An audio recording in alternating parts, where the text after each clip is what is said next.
ଶାନ୍ତି ଲାଗିଲା।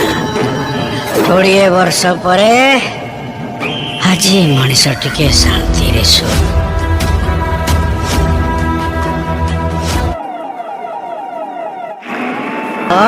କଷ୍ଟ ଦେବି, ତାପରେ କଷ୍ଟ ଦେଇକିନି ତତେ ଇନଷ୍ଟଲମେଣ୍ଟରେ ମାରିବାଟା ଭୟ। ନାଇଁ ଚିନ୍ତା କର।